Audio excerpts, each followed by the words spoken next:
নোয়াখালীর তরুণী ফেন্সি হুমায়রা ৭ বছর আগে শখের বশে কাজের প্রশিক্ষণ নেন বিউটি পার্লারের। প্রশিক্ষণ শেষে চাকরির পেছনে না ঘুরে নিজেই চালু করেন পার্লার। কয়েক মাস পর সেখানেই চালু করেন প্রশিক্ষণ সেন্টার। ঘুরে যায় জীবনের মোড়। এখন তার মাসিক আয় লাখ টাকার বেশি। তার প্রতিষ্ঠানে কর্মসংস্থান হয়েছে আরও ৬ জনের। প্রথম স্টার্টিং হয় আমার নিজের গহনাগুলো সেল করে আমি বিউটি পার্লারের কাজ শিখি, এমনকি বিউটি পার্লারটা দিই। তো ওই থেকে এই পর্যন্ত আমার আলহামদুলিল্লাহ এখানের কাজগুলো খুব ভালো লাগতেছে এবং ভবিষ্যতে আমারও স্বপ্ন হচ্ছে আর কি বিউটি পার্লার একটা দেবো আমি নিজেই।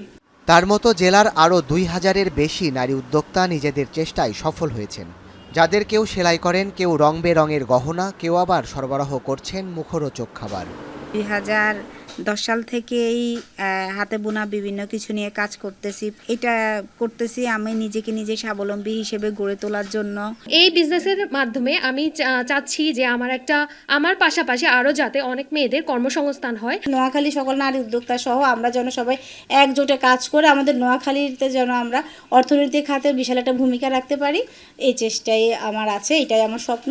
সংখ্যা বাড়লেও নারী হিসেবে ব্যবসা করা চ্যালেঞ্জিং বলে দাবি তাদের। তবে নারীদের সহায়তায় নানা উদ্যোগের কথা জানায় জেলা প্রশাসন।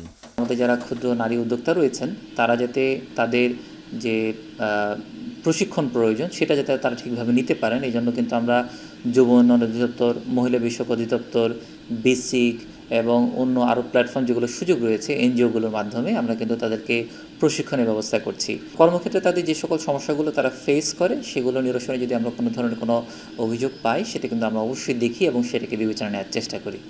উপকূলীয় জেলা নোয়াখালীতে ২,০০০-এর বেশি নারী উদ্যোক্তা রয়েছেন, যারা বছরে দেশের অর্থনীতিতে যোগান দিচ্ছেন প্রায় ২০ কোটি টাকা। এখন নোয়াখালী।